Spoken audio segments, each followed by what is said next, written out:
Withdraw the fine? No, I want it to stay. Not because it's fair, but because it's real. Let it sit on record as proof that in your courtroom, a young black woman can walk in with knowledge, evidence, and poise, and still be seen as the problem. You call it a correction. I call it erasure. So no, Your Honor, I won't let you fix it now, just because you finally realized who I am. That's not justice. That's privilege, trying to clean up after itself. Have you ever been judged, abused by authority, discriminated against, or had your dignity and self-worth completely stripped away? Let me tell you my story, a story that somewhere in this world still happens far too often. Leave a comment with the number 9 so I know you're with me and ready to hear what I have to share. And don't forget to like this video and subscribe so you won't miss any of the intense moments ahead. If you're deaf or have trouble hearing, please turn on the subtitles. We created them especially for you because you matter. This is Radio from Hine, the #1 YouTube channel for justice and equality for everyone, standing strong against racism and discrimination. Wishing you a peaceful day. I always made sure my blazer was pressed the night before. Navy blue, clean lines, sharp enough to slice through judgment. My hair, coils tight, edges smooth. Lip balm only. Not lipstick, not too much shine, not too little either. Just enough to say, I'm here to be taken seriously. I stared at myself in the mirror longer than usual that morning. Not because of nerves, because I knew what kind of world I was about to walk into. It was supposed to be a quick hearing, a contract dispute over a repair agreement for my dad's auto shop. The type of thing that gets settled in 30 minutes or less in Ridgeport Municipal Court. But even in small towns like Ridgeport, a courtroom wasn't just a place for facts. It was a stage. And for someone like me, a black woman in her 20s, that stage came with lighting I didn't control. I had rehearsed what to say. I knew the case file inside out. I'd prepared like I was walking into a panel interview at a law firm that had no intention of hiring me but wanted to see how well I'd dance. My name is Aria Whitmore. I'm not a lawyer, not officially, not yet. But I've spent the last 4 years embedded in one of the most ruthless campaign war rooms on the East Coast. Policy memos, legal briefs, crisis spin. I studied every night after hours, quiet, alone. While the others went out for drinks, I read footnotes. I annotated constitutional law summaries. I watched Supreme Court oral arguments like someone else might binge TV shows. I wasn't trying to impress anyone. I just wanted to be ready for moments like this. The plan was simple. Be early. Show up, show calm, show control. But then my phone rang. I knew the name before it even flashed across my screen. Cole Hammond, my campaign director, more shark than man. If he was calling this early, something had gone wrong. I hesitated for half a second before answering. Aria, I need your brain. Now. No hello, no explanation, just urgency. The governor's tax reform proposal just got leaked to the press. They're calling it racist. I need you to draft a legal rationale for our response. If we don't get ahead of this, we lose control of the narrative. My stomach clenched. The hearing was in less than 30 minutes. Cole, I'm supposed to be in court. Then write it in your car. I need that draft before 10. Click. I didn't scream, didn't throw the phone, just swallowed the frustration like I always do. Then pulled over into a cracked strip mall parking lot, flipped open my laptop, tethered my phone, and started typing. Heat radiated off the dashboard. The vent spit warm air. Sweat formed beneath my blazer, but I ignored it. The world didn't care if I was melting. The memo took 20 minutes. Legal precedent, fiscal fairness spin, coded language to calm the conservative base without sounding tone deaf. I could do it in my sleep. I sent it off at 9:42. The courthouse was 10 minutes away. I had just enough time if traffic played nice. It didn't. I sat behind a delivery van that stalled at a 4-way stop. The light blinked red. Then again, my hands tightened around the wheel. Breathe, Aria. I turned on the radio for distraction. Bad idea. A local talk host was ranting about affirmative action, about how kids these days didn't earn what they got. I turned it off. Silence was better. By the time I parked in front of Ridgeport Court, it was 9:58, 2 minutes late. Not ideal, but hardly catastrophic. I grabbed my folder, checked my appearance one last time in the rearview mirror. Edges still intact, eyes focused. Let's go. The courthouse was smaller than most. One metal detector, a bored-looking deputy, the kind of place where everyone knows your name and pretends not to. I stepped through the scanner. My boots beeped, of course. I lifted my arms, wordless. The guard waved me through. I could hear voices from the courtroom as I pushed open the door. A man was speaking, low, confident. Probably another property dispute or traffic citation. My case was next on the docket. I opened the heavy courthouse door just enough to slip in. The hinge groaned, loud enough to make a few heads turn. I tried to offer a polite smile, like, sorry I'm late, but I really tried. But no one smiled back. The courtroom was already in session. A low hum of papers rustling, a monotone voice from the front, the scent of old carpet and bitter coffee that hadn't been fresh in a decade. I kept my steps soft and quick, moving toward the benches near the front. I knew better than to slouch. Shoulders back, folder clutched neatly in both hands. Head high, but not too high. And then, I heard it. Stop. That voice cut through the room like a razor, cold, sharp, final. I turned slowly toward the bench. Judge Raymond Kessler had paused mid-sentence in the middle of another case. His eyes were fixed on me, not the defendant, not the clerk. Me. You, he said, pointing a long finger in my direction. Step forward. Every head in the room turned with his. I froze for half a beat, then did as he asked. My heels tapped against the tiled floor. It felt like a march, like I was being paraded up to an invisible line I didn't know I'd crossed. I'm Aria Whitmore, Your Honor, I said quietly as I reached the podium. Apologies for being a few minutes late. There was not interested in excuses, he snapped. Just like that. Not even 5 seconds in, and I'd already been dismissed. I glanced around the room, silent now. The woman in the back with the crying baby held her child a little tighter. A man in a sports coat leaned forward, suddenly interested. The courtroom clerk kept typing like this was routine, and maybe it was. Judge Kessler leaned back in his chair, narrowing his eyes as if trying to decide what box I fit into. I expect punctuality in my courtroom, he said slowly, enunciating each syllable like a warning bell. This isn't a campaign event, Ms. Whitmore. This is not a place where you breeze in at your convenience, deliver a few sound bites, and walk out to applause. I blinked. He knew who I was, or at least he thought he did. My lips parted again. I understand, sir, but do not interrupt me. His voice echoed. The walls seemed to tighten. In that moment, he wasn't addressing me as an individual. He was addressing me as an idea, a problem, a symbol he didn't like. Young, black, confident, and, worst of all, calm. He grabbed the docket from his desk, flipping to the page with my name. You were scheduled for 9 a.m. It is now. He checked his watch with exaggerated motion, 9 and 4. His gaze lifted again, but not to my face. It hovered somewhere just past me, like looking directly at me would mean acknowledging something he wasn't ready to confront.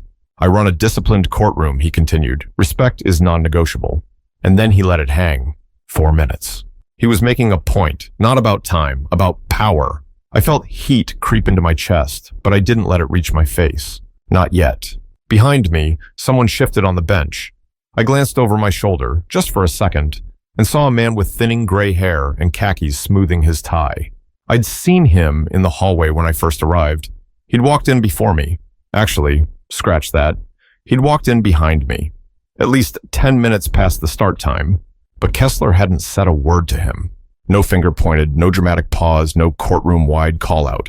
Just silence. I turned back to the judge. Your Honor, I began again softly. You've already said enough, he cut in. The tone wasn't harsh. It was final. His hands folded on the bench like he was ready to move on, but not before making sure everyone in the room had seen the moment. The scolding. The theater of it. He never once asked me why I was late. Never asked what I was dealing with. Never asked what I was juggling. He didn't want answers. He wanted to put me in my place. And the room, it fed on that. Not everyone, but enough. One man chuckled under his breath. A few smirked. A woman clicked her tongue quietly like I was wasting her time. But some looked away. Eyes down, silent. And I wondered how many of them had sat where I was now. How many had been made examples of. How many had learned to carry shame like armor. I stood perfectly still. Didn't fidget. Didn't blink too fast. Just listened. I could feel every word stacking on top of me like bricks. This isn't a campaign event. Do not interrupt me. Non-negotiable. It wasn't about justice. It was about submission. About teaching me a lesson. And I'd learned it, just not the way he expected. I let him speak. Let him savor it. Let the courtroom breathe in the scene. The arrogant young black woman being knocked down a peg by the wise old judge. But inside, I was scanning him. His tone, his posture, the difference in treatment. Every second was a record. Not for revenge, for evidence. Because I'd seen this before. Different room, same story. And I knew something they didn't. I knew how to wait. Because sometimes the most powerful thing you can do is not react. Just observe. Let them talk. Let them expose what they think you don't notice. He waved a hand finally. Return to your seat. I'll call your case momentarily. I turned without a word. Took my place on the bench. The man who'd walked in late before me shot me a quick glance, half confusion, half smugness. The woman with the baby whispered something to her child. I didn't catch the words. And Judge Kessler went back to the case like nothing had happened. Like I was never really there. I looked down at the folder in my lap. Its edges bent slightly from my grip, but the papers were still sharp, still clean, still ready. And so was I. Because I'd learned something important that morning. You can follow every rule, speak respectfully, dress professionally, prepare obsessively. But for some people, none of that will ever be enough. Not when they've already decided what you are. And that's when it hit me. I'd sat through meetings where senators barely acknowledged my presence. I'd had journalists talk over me, dismissing my answers like I was a PR assistant, not the strategist who wrote the policy. But I had never felt this invisible. Until now. I had been silent in plenty of powerful rooms before, but never had I felt so completely unseen. The next time Judge Kessler spoke my name, it wasn't with inquiry. It was with declaration. Ms. Aria Whitmore, he said, without even glancing up, for your tardiness and your disregard for this court's procedures, you are hereby fined $500 for contempt. No gasp, no dramatic drumroll. Just words, cold and sterile. A sentence passed like he was reading from a traffic report. I didn't even have time to blink before he continued flipping through his docket, already moving on to the next matter like I was nothing but a box he'd checked. $500. 4 minutes late. I froze in place. There was no space for rebuttal, no opening for objection. He hadn't asked me a single question. He hadn't asked why I was late, what happened, what I was dealing with. None of that mattered. It was never about the time. It was about the show, about teaching me something. And then I noticed the way the corners of his mouth tugged. Barely there, but it was a smile. The kind that doesn't come from humor. The kind that comes from power. I looked around the courtroom. The man who'd come in before me, the one with the receding hairline and khaki pants, shifted in his seat. He didn't look surprised. If anything, he looked satisfied. Like justice, his version of it, had been served. A woman in a pink cardigan turned her face to the side, her lips curled up into the tight, pleased smile of someone watching a lesson being taught. I wasn't imagining it. They weren't just witnessing this, they were enjoying it. And that realization cut deeper than anything else. Because I'd seen this before, too many times. The moment when someone in power decides your presence is the problem and the room joins them, not because they agree, but because they don't want to be next. I could feel the shift in posture, the subtle recoil from those nearby. They didn't know who I was. And now, thanks to Kessler, they didn't care. The courtroom didn't see a legal professional, a strategist, a young black woman who had given years to understanding the very law that was now being weaponized against her. They saw a disruption, a disturbance, someone to be handled. I stood there, perfectly still, as the clerk typed the fine into the system with mechanical precision. The keyboard clicks sounded louder than the gavel. The number popped up on the screen at her desk. $500. There was no option to speak, no room to negotiate. Not yet. Not in his courtroom. Kessler didn't even look up. Not once during the entire ruling had his eyes met mine. He kept his gaze glued to the papers, to the schedule, to anything but the woman he'd just publicly shamed. Like I wasn't even real. Like I was just a task to clear. It wasn't about justice, it was about dominance. I felt the familiar burn rise in my throat, but I didn't let it break through. Not the anger, not the shame, not even the disbelief. I swallowed it all, silently. And instead, I started remembering. The roundtable briefing 3 months ago, where the senior advisor interrupted me 4 times in a single minute to restate my own argument in his own voice. The time I was handed coffee orders during a legal research meeting, despite the fact that I had compiled the research they were using. The professor who looked me up and down after I asked a question in class and said, "We'll get there eventually. Be patient." They didn't know my credentials. They didn't know my hours. They didn't know how hard I had to work just to be invited into the room, and how fast I could be erased from it. All those moments, those little humiliations I'd been trained to laugh off, to outwork, to rise above, they crystallized into something else now. Not rage, not defiance, memory, documentation. Because I'd learned early that no one believes you unless you keep the receipts. And I was very good at keeping receipts. I watched Kessler's hands move methodically as he filed the next case into his stack. Still no eye contact. Still no human acknowledgement. He didn't care if I paid the fine. He cared that I accepted it. That I bowed my head and thanked him for reminding me of my place. But I didn't bow. I nodded once, a silent, professional nod, the kind that says, "I heard you. I'm done." And I turned away. I walked slowly, back to the bench where I'd been sitting. Every footstep felt heavier, but I wasn't weighed down by guilt.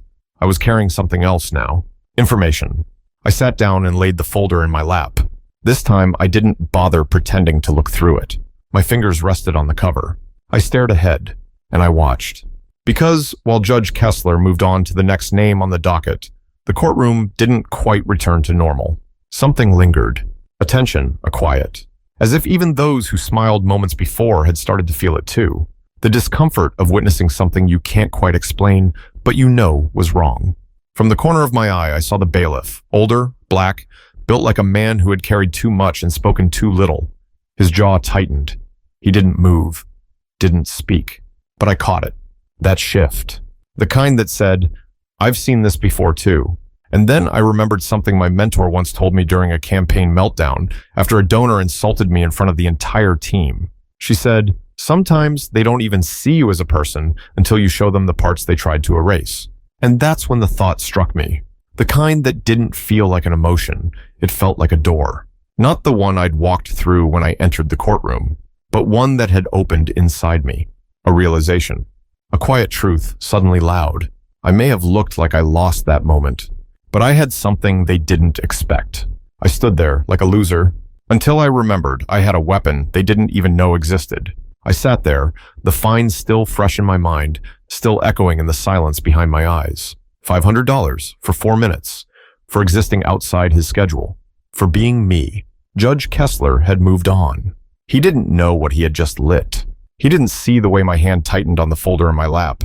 He didn't notice the stillness in my posture, not submission, but calculation. Because I wasn't just a defendant. I was a strategist. And I had just watched a man hand me the very moment I didn't know I was waiting for. I let 2 more cases pass. Noise blurred in the background. Traffic violations. A noise complaint. Fines issued like receipts. Warnings delivered with hollow gravitas. Kessler's voice rolled on, smooth and rehearsed. Like a man who had done this so many times, he no longer remembered the difference between law and performance. And when he finally said, "Ms. Whitmore, please step forward again," my body moved on instinct. But my mind was razor sharp. I stood. I didn't rush. I didn't stumble.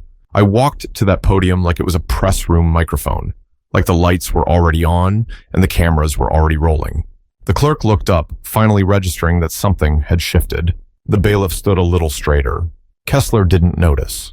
He was looking down, flipping to my page again, probably ready to breeze through the contract dispute the same way he breezed through the fine. But when I reached the podium, I didn't say, "Yes, Your Honor." I said, "Before we proceed, I'd like to request clarification for the record." His pen paused mid-stroke. "I'm sorry?" he asked. "Clearly not." "I'd like to clarify the basis for the contempt charge entered earlier," I said calmly, "and submit documentation that may be relevant to the court's understanding of the circumstances." He looked up, finally, just for a second, then blinked like he wasn't sure what he was looking at. I reached into my bag and pulled out a notebook. Not a flimsy one, not some spiral-bound pad from the drugstore. A leather-bound legal journal, handwritten, tabs, highlights, marginal notes. 3 years of reading. Every campaign memo, every late-night constitutional dig, every precedent I taught myself because I never had the luxury of a Harvard lecture hall. I flipped to the section marked Contempt and Judicial Discretion. Then I pulled out a printed email, time-stamped, with subject lines, sender headers, everything. "This email is from Cole Hammond," I said, sliding it across the bench. my campaign director. This morning, I received an urgent legal memo requiring immediate response on behalf of our state coalition. I paused on the way to court, drafted the document, and submitted it under a strict 30-minute deadline. Kessler's jaw tightened. The courtroom had stilled. I didn't raise my voice. I didn't plead. I just stated the facts, clear, sharp, unflinching. I wasn't here to convince him. I was here to expose the contrast, because that's what the truth does. It makes the silence harder to bear. I continued, I recognize the importance of courtroom procedure, but I also believe context matters, especially when punitive action is taken without inquiry or consistency. Kessler blinked. Behind me, someone shifted uncomfortably. A cough, the scrape of a shoe on tile. I'm not a lawyer, Your Honor, I said, but I've spent years studying how the law is applied. And this morning, what happened here wasn't law. It was performance. Now he looked at me, finally, and I could see it, the faint flicker of doubt in his eyes. The one that creeps in when someone you thought would break doesn't. I flipped open the notebook, turned to a flagged page, and read. Contempt charges, especially those issued without prior warning or inquiry, may be subject to review under discretionary abuse, particularly if selective enforcement can be demonstrated. I let that sit for a moment. I've documented 7 other arrivals after mine this morning, I said. Only 2 were questioned. Only I was fined. Silence. Not denial, not objection. Just the kind of silence that follows a crack in a very old wall. Judge Kessler cleared his throat. That information is noted, he muttered, adjusting his glasses. Given the clarification, the fine may be eligible for withdrawal. I'll allow the court clerk to... No, Your Honor. I said it before he could finish. The whole room froze again. I don't want the fine withdrawn because of who I am, I said. Or because you now recognize my background or education. That's not justice. That's favoritism in a nicer suit. He stared. I held my ground. Let it stand, I continued. Let it exist in the record. Because some people don't get the chance to clarify. Some people don't have folders full of legal notes or emails from state leaders. Some people walk in here, get labeled, and walk out with a weight they can't shake. I paused, just long enough for it to sink in. So if the fine must stand, let it stand not as punishment, I said, but as proof. That even in a courtroom, wearing a blazer, speaking calmly, citing law, I was still seen as the problem. No one moved. Even the ceiling fan seemed to slow down. Judge Kessler looked smaller now. Not shorter, not less powerful. Just reduced. By perspective. Like a painting that had looked grand until you noticed the cracks. I will still present my case today regarding the contract, I said. But first, I needed to clarify the terms of the environment I'm standing in. He didn't respond right away. Eventually, he gave a slight nod. Not out of agreement. Out of necessity. Proceed, he said quietly.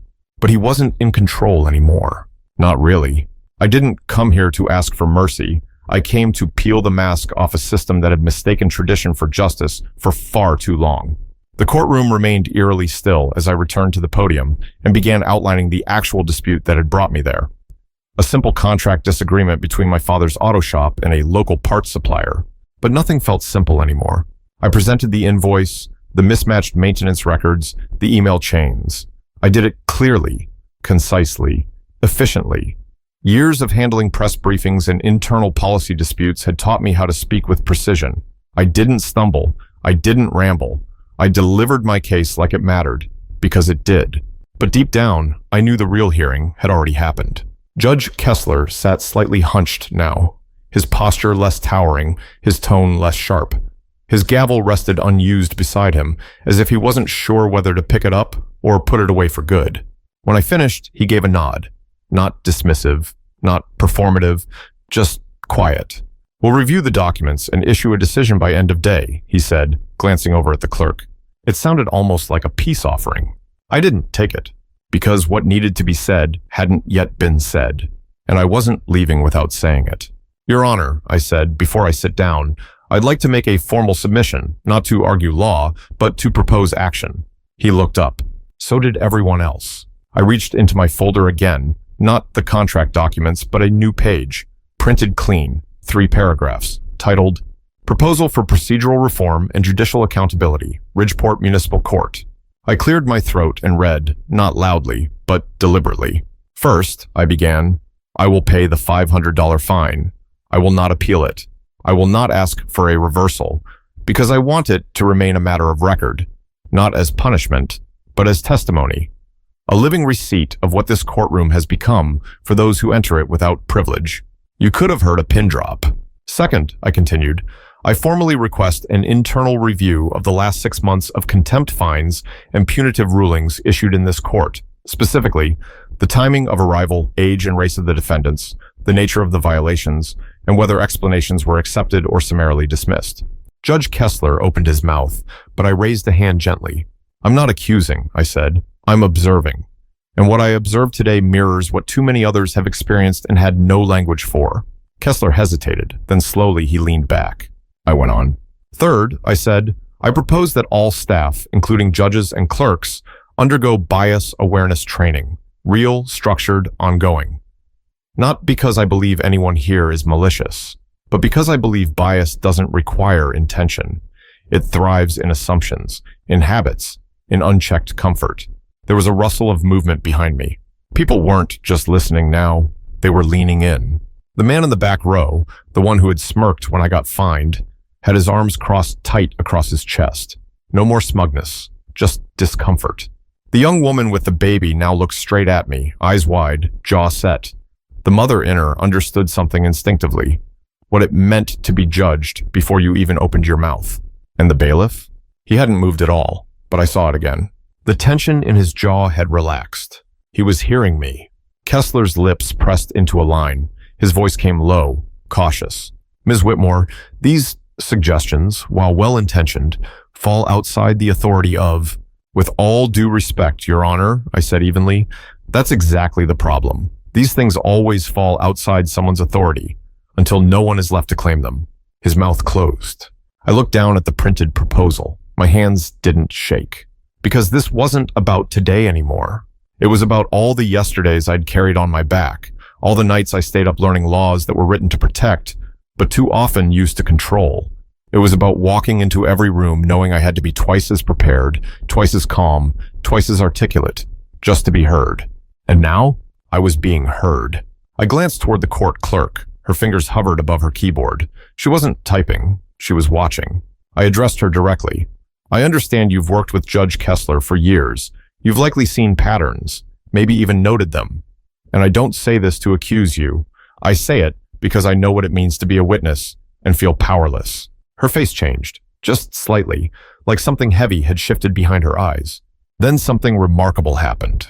She turned, opened the top drawer of her desk, and pulled out a small black notebook. She laid it on the table beside her, gently, deliberately, and went back to typing. I didn't need to know what was inside. I already did. That notebook had weight, not just literal, but emotional, historical. That notebook had seen things. The air in the courtroom had transformed. People weren't just present anymore. They were engaged, awake. I heard the soft click of a phone camera. Discreet, but unmistakable. Someone was recording, and I let them. Because maybe the world needed to see this moment too. Judge Kessler adjusted his robe like it didn't quite fit right anymore. I will take your proposals under advisement, he said stiffly. This court will reflect on what has transpired today. It was the most indirect concession I'd ever heard. But even that was a crack. A hairline fracture in a wall that had gone unexamined for far too long. I nodded once. Thank you, Your Honor, I said, then stepped away from the podium. As I returned to my seat, an elderly black man near the aisle nodded at me. Not in praise, not in surprise, in recognition, in quiet solidarity. The kind of nod that says, I've waited decades for someone to say it out loud.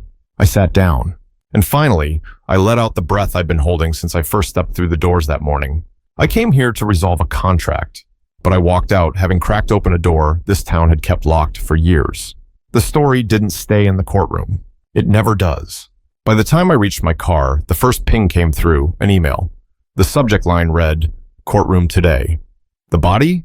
Just 3 words. I saw everything. I didn't recognize the sender. The next message arrived before I even turned the key in the ignition, then another, then 5 more, some anonymous, some signed. By the time I pulled into the campaign office an hour later, my inbox had exploded with notes from strangers. Some were furious, some were shaken, but all of them were tired. Tired of being treated like noise in rooms that were supposed to hear them. Tired of being silenced under the gavel. Tired of being told, that's just how he is. What started as a spark inside a quiet municipal courtroom had already become something else. A fire crawling into inboxes, texts, voice memos. I sat in the campaign war room, alone for once, and read every word. The walls were lined with whiteboards and policy charts, yet nothing we'd ever planned for on this team could prepare me for what I was holding in my hands. Truth, raw and unfiltered. One message came from a young paralegal who'd been fined for speaking too confidently during her own parking ticket hearing. Another came from a single mother who was charged double court fees after missing her session due to childcare delays. No chance to explain, no questions asked. A retired teacher sent me scanned records of 3 hearings she'd attended at Ridgeport Court over the past 2 years. All featured Judge Kessler. All resulted in disproportionate penalties against defendants under 30. 2 were black, 1 was Latino. None of them had been late. Each message stung. But more than that, they confirmed what had just been a quiet instinct inside me hours earlier. This wasn't about a contract. It wasn't even about me anymore. It was about the culture of a courthouse. And now the walls were finally talking. That same night, the first hashtags appeared. Black Legal Genius Justice. In Ridgeport, the $500 lesson. At first, it was a small Twitter thread. A law student in Albany had posted, "Today I watched a black woman get fined $500 for arriving 4 minutes late." Then I watched her dismantle that judge with calm, legal brilliance. I've never seen anything like it. Ever. The thread got shared, then quoted, then amplified. A legal influencer reposted it with, "She didn't raise her voice. She raised the bar." By the time I checked my phone again at 11:17 p.m., the hashtags had trended across the state. And it wasn't just social media. At 7:43 a.m. the next day, I received a call from a local journalist named Vanessa Price. "Miss Whitmore," she began breathlessly, "we've been trying to cover bias in Ridgeport's courts for over a decade. No one's ever cracked it open. Until yesterday. She asked for an interview. I told her I'd think about it. I wasn't trying to be coy. I was trying to breathe. Because suddenly I wasn't just a strategist. I was a symbol. And symbols have weight. And with weight comes resistance. By the end of the week, a full-blown investigation had been launched. The New Hampshire Judicial Accountability Board issued a public statement. "We are reviewing allegations of disproportionate contempt rulings and racial bias within Ridgeport Municipal Court. A full audit of Judge Raymond Kessler's docket over the past 5 years is now underway." They didn't say my name, but they didn't have to, because by then, I was everywhere. Law blogs picked up the video someone had discreetly filmed. TikTok turned the moment I refused to rescind the fine into a trending sound. Young women stitched it with their own stories, stories of courtrooms where they were silenced, judged, dismissed. "I've never felt seen in court," one caption read, "until her." College law societies began requesting transcripts. Advocacy groups offered to fund open records requests. Even civil rights attorneys from neighboring counties sent letters of support urging transparency. Meanwhile, emails continued to pour in. Some were support. Others were something else. Threats, warnings, anonymous rage about how I was making it political. One in particular stopped me cold. A message from a senior state judge. No name, no signature, just a sentence. "You're lighting fires in institutions built from stone. Don't be surprised if they try to crush you under it." I stared at it for a long time. Then I screenshotted it, archived it, and went back to work. Because fear had never built anything worth keeping. And I hadn't come this far to flinch. At the law school where I used to sneak into night lectures, a professor reached out and invited me to speak. "We want you to share what happened," she said, "not because of your title, but because of how you handled it." I almost laughed. 3 years ago, she wouldn't have looked at me twice. Now she was asking me to teach. Funny how quickly respect shows up when truth walks in with proof. Back at Ridgeport, change was already surfacing. Quiet, but undeniable. Clerks whispered in hallways. Former defendants gathered in cafes to compare stories. One of them, a middle-aged black mechanic named Darren, created a spreadsheet of every known fine issued by Kessler in the last year. He shared it with a journalist. The numbers were damning. Defendants under 35 were fined nearly 3 times more than those over 50 for the exact same violations. Cases involving women of color had the shortest average hearing times and the highest fines per minute. Requests for continuance from younger defendants were denied at 5 times the rate of older ones. The data didn't lie, and suddenly, neither could the system. Still, not everyone welcomed the storm. A few members of the local bar association held a closed-door meeting to discuss the media distraction caused by recent events. Rumors surfaced that some wanted to sanction me for disrupting court decorum. One anonymous op-ed claimed I had weaponized identity politics against a respected institution. But that didn't stop the support. In fact, it sharpened it. Because every attack made the truth louder. And with every person who tried to shrink the conversation, more people stepped forward to widen it. I even received a call from a coalition of public defenders from across the state. "We've been shouting into empty rooms for years," one of them said. "You cracked a window." One morning, a letter arrived on my desk. It wasn't printed on letterhead. It wasn't signed. It was handwritten in cursive, slightly shaky, in blue ink. It read, "When I was 22, I was fined $300 by Judge Kessler for speaking too emotionally about my landlord.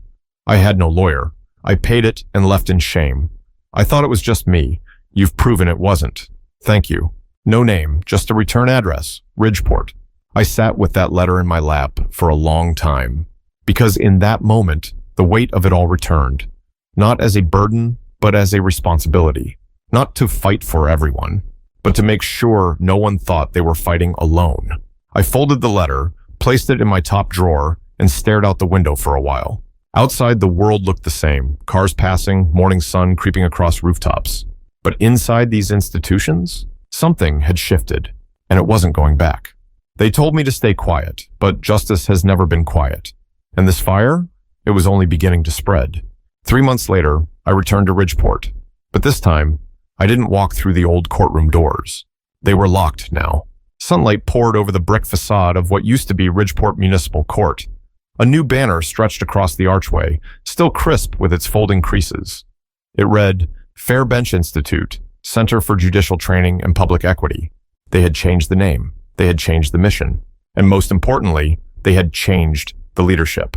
Judge Raymond Kessler no longer sat behind the bench. The Judicial Accountability Board had given him a choice: face a public disciplinary hearing or step down. He chose the quieter exit: resignation. He never issued a statement, never offered an apology, just vanished from the building he once commanded like a king in his own castle. But what came after? That was the real story. Because, somehow, against every quiet threat and loaded glance, we'd cracked something open. The foundation hadn't collapsed, but it had shifted. And now, the repair would look nothing like what came before. Inside the old building, everything had been gutted and rebuilt. Gone were the old metal detectors and scuffed tile floors. In their place stood a brightly lit entranceway with a new information desk, not behind glass, but at eye level. The staff wore pins that read, "Every voice matters." There were welcome signs in 5 languages, a waiting room with free legal resources, community volunteers, and, of all things, a play area for children. I paused there for a moment, watching a toddler stack foam blocks while her mother flipped through a rights handbook in Spanish. It didn't feel like a courthouse. It felt like accountability. I stood in the hallway for a long moment before stepping into the training room. Rows of chairs faced a single podium, projector screen rolled down, slide deck glowing. A few people milled about, chatting in hushed voices, sipping coffee from compostable cups. On the wall, an oversized print read, "Reform begins with reflection." I'd been invited to speak at the first session of the new Bias and Fairness Initiative, mandatory for every judge, clerk, bailiff, and public staff in Ridgeport and neighboring districts. I wasn't there to shame. I was there to teach. Funny how full circle moments never announce themselves. They just arrive, quiet and weighty, and leave it to you to decide whether you're ready. I spotted Mrs. Lee, the former court clerk, now promoted to Director of Internal Compliance. She smiled at me, her posture different than the last time I saw her, less tense. There was pride there now, confidence. She wore her badge differently, like it had been repurposed from permission to purpose. Next to her sat Robert Jennings, the bailiff who had said nothing on that long, tense morning, but whose silence had spoken volumes. Now, he was the head of the court staff reform unit. He wore the same uniform, but he wasn't the same man. None of us were. When I approached the podium, there was no gavel, no robe, no judgment. Just a wireless mic, a bottle of water, and rows of eyes watching with something new. Willingness, not blind approval, but readiness. I took a breath and began. 3 months ago, I said, I walked into this building late. 4 minutes. I left with a fine, a headline, and a moment I didn't ask for, but couldn't ignore. I let the silence do its work. That moment wasn't about lateness. It was about power. Who gets to use it? Who gets questioned? Who doesn't? I scanned the room. Some faces looked uncomfortable. Good. Growth doesn't start with applause. It starts with discomfort. And if that moment had ended there, I continued, it might have been just another story filed away, another injustice that passed like static in the background. But something changed. Not just because I spoke, but because people listened. I clicked the remote and pulled up the first slide. Bias doesn't require hatred, just comfort with imbalance. Then I opened the floor, and they didn't just sit. They asked. They leaned in. They shared. One bailiff raised his hand and said, I never realized how many times I warned people differently, depending on how they walked in. A clerk whispered, I used to assume the younger ones weren't prepared. I stopped asking questions the moment I saw a hoodie. We spent 4 hours, not fixing, but unlearning.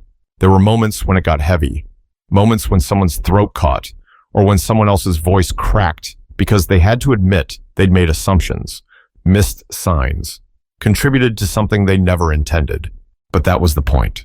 This wasn't about perfect people building a better system. It was about imperfect people finally getting honest about the one we had. Outside, as the sun slipped down the Ridgeport skyline, I took a walk through the courtyard where a new installation was being constructed. A stone wall, simple, smooth, etched with a single quote. Justice isn't just about the law. It's about how we treat every person who walks through these doors. Below the quote was a date. The day I had been fined. The plaque didn't say my name. It didn't have to, because this wasn't about ego. It was about memory. About putting a pin in history so that no one forgets what unchecked power looks like or what it costs. 2 young interns passed me, holding a stack of materials labeled Know Your Rights. One of them nodded in recognition. The other asked if I'd be returning next month for the training session on procedural transparency. I told them I would, and meant it. Back at my office, there was a new frame on the wall. Inside it, the original fine receipt, $500. Contempt of court. Below it, handwritten in black ink, a caption I had added in my own hand. Not a punishment, a beginning. Next to it hung a photo taken a week earlier, me standing with a group of law students, arms raised, notebooks open. Some of them were crying, some of them were smiling. All of them were seeing themselves in the legal system for the first time. Because that's what real reform does. It doesn't just rewrite rules. It changes what people believe is possible. It reclaims space for those who were told to shrink. Months passed. The institute grew. Policies spread statewide. A review board was created, half legal professionals, half community members. Judges were now evaluated not only on timeliness and legal accuracy, but also fairness indicators, patterns in sentencing, tone in communication, complaints filed and responded to. And for the first time in New Hampshire's judicial history, courtroom data became public, transparent, trackable, open to scrutiny. People started showing up to hearings, not to be silenced, but to speak. And they were finally being heard.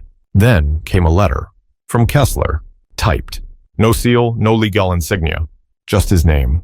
He wrote, I didn't see myself clearly until that morning. You weren't disrespectful. You were right. I don't expect forgiveness, but I'm learning too. I didn't frame it. I didn't respond. But I kept it, not out of pettiness, not out of pride, but because even the people who once enforced injustice can become part of the work to undo it, if they're willing. And he was trying. Now, when I walk through Ridgeport, people nod, not because they recognize my face, but because they remember that day. The day someone didn't sit down, didn't say yes sir, didn't wait to be validated. And because that day, something small cracked open. And through that crack, light poured in. A fine, a scolding, a late arrival, and one moment of standing still inside a system too used to people keeping their heads down. That's how it started. Not with anger, but with presence. Not with shouting, but with clarity. And once that door opened, it never closed again. This story hit me in a way I didn't expect. As someone who's walked into rooms where my voice was questioned before I even opened my mouth, watching Arya stand tall in that courtroom stirred something deep. Her silence, her restraint, her clarity, it wasn't just about her case. It was about all of us who've been underestimated, dismissed, or silenced simply because of how we look, how young we are, or where we come from. What began as a simple legal dispute turned into a mirror held up to a system we're told to trust, even when it doesn't see us. Arya didn't scream. She didn't fight with fury. She fought with facts, with poise, with preparation so sharp it shattered the illusion that power is always right. And that's the lesson here. In a world where silence is often mistaken for weakness, choosing to document, to observe, to strategically respond can be revolutionary. It reminded me that justice isn't just about laws. It's about how those laws are applied and who gets the benefit of the doubt when the gavel drops. We don't always get to control the rooms we walk into, but we can control how we carry truth inside them. And sometimes that's more powerful than any robe or raised bench. This story is a dramatized, fictional narrative created for educational and entertainment purposes. It is not intended to target or defame any real person, institution, or organization. The purpose is to spark awareness and conversation around issues of implicit bias and justice. What about you? Have you ever felt silenced in a place that promised fairness? Tell your story in the comments. Let's talk. Let's listen. If this story moved you, drop a like, share it with someone who needs to hear it. And don't forget to subscribe for more powerful stories that expose truth and uplift courage. Together, we change the narrative, one voice at a time.